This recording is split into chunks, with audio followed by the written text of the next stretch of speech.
ભરૂચ જિલ્લામાં મનરેગા કૌભાંડ બાદ હવે અંકલેશ્વરમાં એક મોટું શૌચાલય કૌભાંડ સામે આવતા ચકચાર મચી ગઈ છે। આ કૌભાંડમાં લગ્ન નોંધણી માટે જમા કરાવવામાં આવેલા આધાર કાર્ડનો ઉપયોગ કરીને લોકોને શૌચાલય યોજનાના લાભાર્થી બનાવી દેવામાં આવ્યા હોવાનો ચોંકાવનારો ઘટસ્ફોટ થયો છે। આ મામલે અંકલેશ્વર નગરપાલિકાના પ્રમુખે તાત્કાલિક તપાસના આદેશ આપ્યા છે।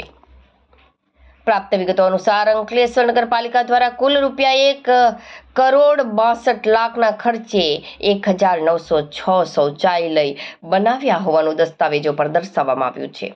जो कि जागृत नागरिको अने स्थानिको द्वारा गंभीर आक्षेप करवामां आवी रह्या छे के आ पैकी 80% जेटली कामगीरी वास्तविक रीते थई ज नथी। તેમનો દાવો છે કે કાગળ પર ભલે 1,906 શૌચાલય દર્શાવાયા હોય પરંતુ હકીકતમાં ફક્ત 200 થી 300 શૌચાલય જ બન્યા હશે।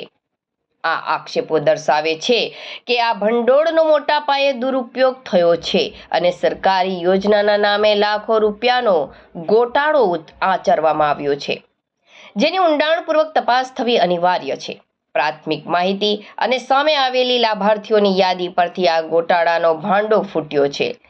લગભગ એક દાયકા અગાઉ આશરે 2015ની આસપાસ અંકલેશ્વર નગરપાલિકામાં જે લોકોએ લગ્ન નોંધણી માટે પોતાના દસ્તાવેજો જમા કરાવ્યા હતા તેમના આધાર કાર્ડ અને અન્ય દસ્તાવેજોનો દુરુપયોગ કરીને આ લોકોને શૌચાલય યોજનાના સરકારી કાગળ પર લાભાર્થી દર્શાવી દેવામાં આવ્યા હતા। પણ વાસ્તવિકતા એ છે કે આ લોકોને શૌચાલય મળ્યા જ નહોતા। આજે લગભગ 10 વર્ષ બાદ આ ગોબાચારીનો પરપોટો ફૂટ્યો છે।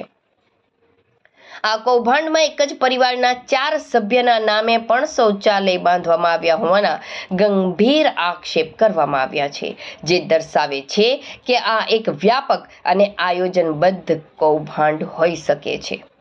આ અંગે જિલ્લા કોંગ્રેસે પણ સીધો આક્ષેપ કર્યો હતો કે ફક્ત આધાર કાર્ડ બતાવીને પૈસા જ ઉધારી લીધેલા છે।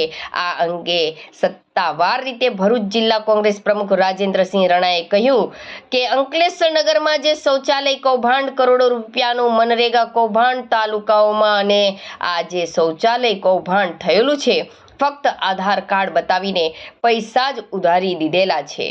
તેની ન્યાયિક તપાસ થાય તેવી માંગણી કરી છે। આ કૌભાંડમાં કેટલા રૂપિયાની ઉચાપત થઈ, કેટલા અધિકારીઓ કે કર્મચારીઓ સંડોવાયેલા છે એ પોલીસ અને પાલિકાની તપાસ બાદ જ સ્પષ્ટ થશે। ભરૂચ જિલ્લામાં મનરેગા પછી શૌચાલય કૌભાંડ સામે આવતા વહીવટી પારદર્શિતા અને જવાબદારી પર ગંભીર સવાલો ઊભા થયા છે। અંકલેશ્વર નગરમાં જે શૌચાલય કૌભાંડ, કરોડો રૂપિયાનું મનરેગા કૌભાંડ તાલુકામાં અને આ જે શૌચાલયનું કૌભાંડ થયેલું છે ફક્ત આધાર કાર્ડને આ બધું બતાવીને પૈસા જ ઉધારી દીધેલા છે, એની ન્યાયિક તપાસ થાય। જવાબદારી અધિકારીઓ, પદાધિકારીઓ ને ચૂંટાયેલા પ્રતિનિધિ ભારતીય જનતા પાર્ટીના નામે જે ગેર પૈસા લઈ ગયા છે એની ન્યાયિક તપાસ થાય એની આજે માગણી કરી છે। અમે થોડા દિવસ રાહ જોઈશું, નહીં આવે તો કોંગ્રેસ અંકલેશ્વરના રસ્તા પર ઉતરીને એના માટે આંદોલન કરશે। મનરેગાની આરટીઆઈ અમે માગેલી છે, ટપાલ આવેલી છે ટીડીઓશ્રીની, અમે પૈસા ભરીને માહિતી આવે। મનરેગાની પણ અંકલેશ્વર તાલુકામાં જનતા રેડ કરીશું।